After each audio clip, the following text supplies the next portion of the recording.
राधे राधे महाराज जी। महाराज जी, आप अपनी बीमारी को अगर आप श्री राधा रानी की कृपा के रूप में स्वीकार करते हैं। बीमारी कभी कृपा नहीं होती। बीमारी को सहना और भगवत चिंतन करते हुए समय व्यतीत करना, ये कृपा होती है।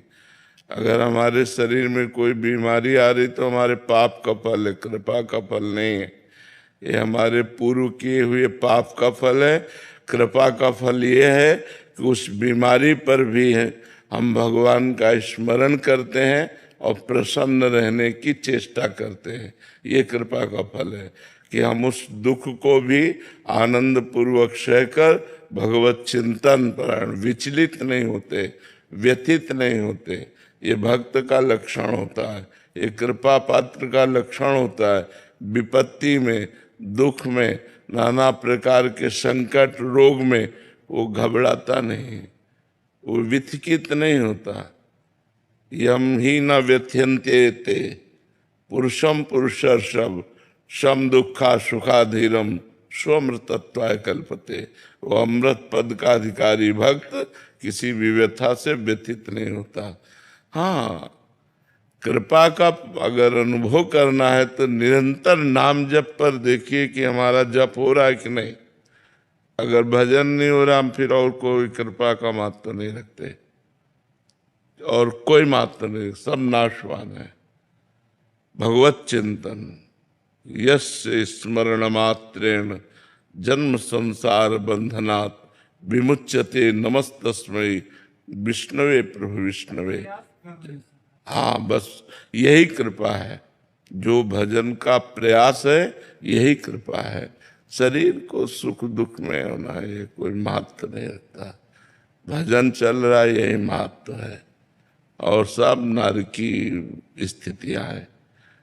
ये इसका जानते हो क्या? भौम नरक नाम है इसका, मृत्यु लोक का। मृत्यु लोक है, दुखालयम अशाश्वतम। अगर भजन नहीं हुआ तो सब व्यर्थ हो गया, सब व्यर्थ हो गया, पूरा जीवन व्यर्थ हो गया। चाहे मकान बना लो, चाहे जितना यश कीर्ति कमा लो, सब मिट्टी में मिल जाएगा।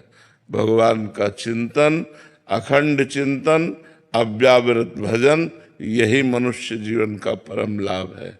साधन धाम मोक्ष कर द्वारा, पाई न जे परलोक संहारा, सो परत्र दुख पावई, सिर धुनि धुनि पछताए, काले कर्म ईश्वर मिथ्या दोष लगाए। ये भजन के लिए मिला है। खूब डट के भजन करो, यही भगवान की कृपा। आपने 10,000 का वो बोला था महाराज, जब से लिया है, मतलब निरंतर कोशिश तो कर ही रहे। आगे बढ़ो। ये तो संख्या 10,000 के बाद थोड़ा सा वो हो जाता है कि 10,000 हो गया तो हाँ, यही नहीं होना चाहिए, यही नहीं होना चाहिए। जब छोटा विद्यार्थी प्रथम स्कूल में जाता है और गोली डंडा खींचता है तो मास्टर कहता है शाबाश। अगर 1 साल गोली डंडा खींचता रहे तो 1 साल हो गए वही गोली डंडा, वही गोली। तो हमारा उद्देश्य है निरंतर भजन करना। क्योंकि 10,000 आपने भजन किया, बहुत अच्छी बात है और प्रशंसनीय है कि जहाँ ना से 10,000 नाम तो जप किया, इसके बाद यदि हमारे प्राण निकल जाते हैं और हम भगवान का चिंतन नहीं करते होते तो हमारा फिर जन्म होगा। हमें चाहिए कि अब अगर जन्म हो तो कर्म बंधन से मुक्त जन्म हो, भगवान के पार्षद के रूप में जन्मे, हम संसारी प्राणी के रूप में नहीं। तो खूब नाम जप करो, निरंतर नाम जप करो। राहुल मिश्रा जी, उदयपुर से। श्री हरिवंश महाराज जी। महाराज जी, राधा वल्लभ लाल जी के जब दर्शन करने जाएं तो अंग माधुरी का दर्शन किस क्रम से करना चाहिए महाराज जी? क्या सर्वप्रथम गादी जी को प्रणाम किया जाना चाहिए या प्रभु के? दर्शन करने में ये ध्यान हो कि किस तरह से, कैसे, कहाँ। अरे प्यासे नैन जे गए तो नेत्रों में नेत्र मिले, भूल गए। कभी कभी तो केवल नेत्र दर्शन ही घंटों में हो पाए, केवल नेत्र दर्शन, इसके बाद कुछ सुध ही नहीं रही। जब मंत्र जप करो तब दर्शन की भावना जागृत होगी। अभी तो श्री विग्रह केवल दिखाई देंगे। मंत्र जप करो। और सिद्धांत में जो दास्य भाव का भक्त होता है उसकी दृष्टि चरणों में जाती है, चरणों से दर्शन प्रारंभ करता है। नखशिख लो अंगंग माधुरी मोहे श्याम धनी। और प्रियाजू और लालजू दो नहीं है, रूप बेल प्यारी बनी सुप्रीतम प्रेम तमाल। दो मन मिली एक भय श्री राधा वल्लभ लाल। वही प्रियाजू हैं, वही लालजू महाराज हैं, जो अपने लोग जैसे हैं तो नेत्रों से शुरू करते हैं।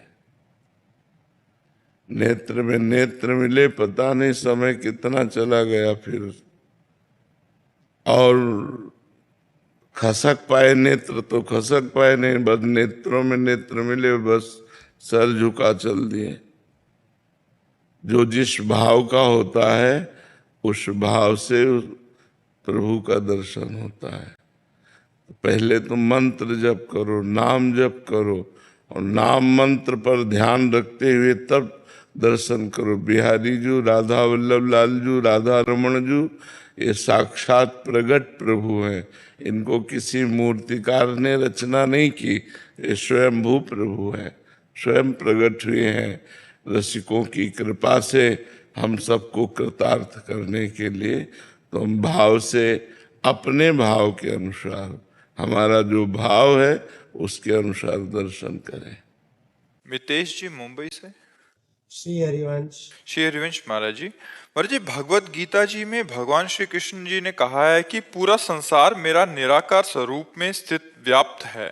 संपूर्ण जीव मुझ में स्थित हैं, परंतु मैं उनमें स्थित नहीं हूँ। वो मुझ में स्थित नहीं है। परंतु गुरुदेव भगवान, हम बर्फ में पानी स्थित नहीं है, मानोगे? बर्फ में पानी स्थित नहीं है, क्योंकि बर्फ पानी ही है। समझ पा रहे हो ना? हाँ, मैं उनमें प्रवेश नहीं करता हूं, क्योंकि मैं ही बना हूं। प्रवेश तो उसमें करे ना, खाली जगह हो, मैं ही वहां पहले से विराजमान हूं, तो मैं किसमें प्रवेश करूं? भगवान की वाणी को समझना है, और वो भजन के द्वारा समझ में आती है, व्याख्या के द्वारा समझ में नहीं आती है। भगवान कह रहे मैं सब में विराजमान हूं, लेकिन मैं किसी में प्रवेश नहीं करता हूं। क्यों? भगवान विराजमान है, पहले कह रहे पंचभूतों के रूप में विराजमान है। भगवान अपने अविनाशी अंश जीव के रूप में विराजमान है। भगवान आत्मा के रूप में विराजमान है। भगवान इंद्रियों के रूप में विराजमान है। भगवान मन के रूप में विराजमान है। भगवान ही भगवान है, भगवान के सिवा कुछ नहीं है। ये बात समझने के लिए हमें साधना करनी पड़ेगी, हमें खूब भजन करना पड़ेगा, पवित्र भोजन, इंद्रियों को चंचलता से बचाते हुए संयम में रखना, मन को संसार से बचाते हुए भजन में रखना, तब भगवदाकार वृत्ति प्रकट होती है, तब अनुभूत होता है। ये बात अनुभव, जैसे अभी हमने जान लिया लेकिन अनुभव में नहीं आई तो बात अधूरी रही, अनुभव में आ जाए। जैसे हलवा बनाने की पूरी प्रक्रिया पता है, पर डट के कभी बना के खाया नहीं और जीवन भर व्याख्या हलवा की करते रहे, तो फायदा क्या हुआ? अरे एक बार तो चक बना के पाओ ना। जब तुम्हें व्याख्या पता है कि हलवा कैसे बनता है, तो एक बार बना के चक के पाओ, ब्रह्मभूत हो, फिर अनुभव बात। ब्रह्मभूता प्रसन्नात्मा, तो ब्रह्म चर्चा तो बहुत है हलवा बनाने की प्रक्रिया, लेकिन कभी डट के पाया नहीं।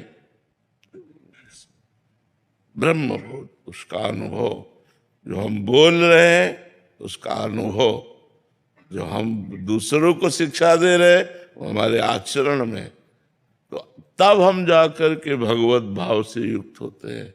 हमारी जब भगवत भावना होती है तो देखो गोस्वामी जी कह रहे हैं, जड़ चेतन जग जीव जत सकल राम मैं जानी।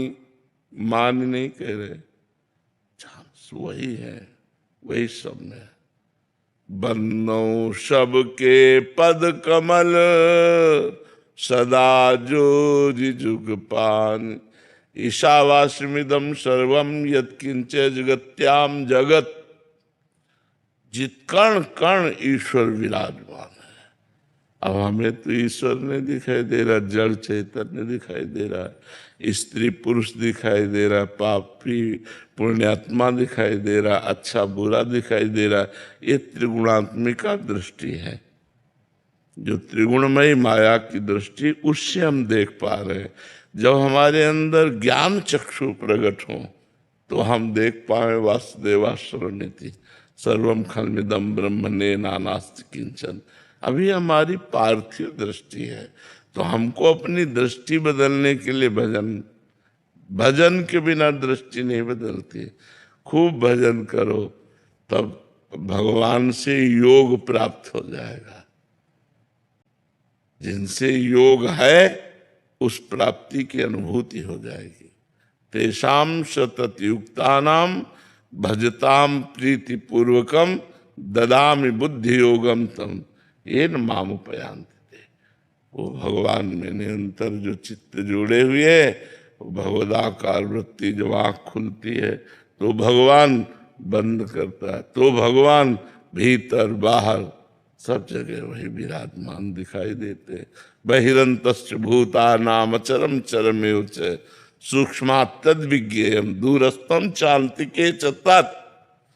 वो दूर भी है, वो नजदीक भी है, वो बाहर भी है, भीतर भी है, चारों तरफ आनंद ही आनंद उसके अंदर प्रकट होता है, जिसको ये अनुभव होता है। अभी बातें तो हमें आती हैं लेकिन अनुभव नहीं है, तो अनुभव के बिना फिर कोई बात नहीं तो हो जाए ना। तो हम खूब नाम जप करें, अच्छे आचरण करें, तो भगवान कृपा करेंगे, अनुभव करा देंगे। अभिषेक श्रीवास्तव जी। श्री हरिवंश प्रभु। श्री हरिवंश महाराज जी। महाराज जी, मैं राधा रानी का प्रेम भक्ति पाना चाहता हूँ। मुझ अधम से जितना नाम जप हो जाता है मैं प्रतिदिन करता हूँ। धीरे धीरे मुझे नाम में श्रद्धा और लगाव भी हो रहा है, लेकिन मेरे अंदर डर सा बढ़ गया है, कहीं मैं नाम से और आपसे कहीं दूर ना हो जाऊं। महाराज जी, डरते रहोगे तो भजन बन जाएगा, और डरोगे नहीं तो भ्रष्ट हो जाओगे, माया नष्ट कर देगी। कहीं न कहीं किसी न किसी विकार में फंस जाओगे, और डरते रहोगे तो निकल जाओगे। अभय होए जो तुम्हें डराए, जो यहाँ डर गया, भगवान का डर, समाज का डर, धर्म का डर, गुरु का डर, कानून का डर उसे बचा लेता है। अगर ये डर ना हो तो आदमी भ्रष्ट हो जाए, नष्ट हो जाए। अगर शिष्य जन बचते हैं तो गुरु के डर से बचते हैं। यार गुरुदेव जान जाएंगे, गुरुदेव सर्वज्ञ है, वो देख रहे हैं। अगर हमसे कोई गलती हुई, यार भगवान देख रहा है। तो हमें ये डर असत कार्यों से बचाता है और भजन की तरफ ले जाता है। अगर हमें डर बना रहे कि मेरा भजन न छूटे, तो हमारा भजन और बढ़ेगा। ये डर होना चाहिए। प्रदीप जी।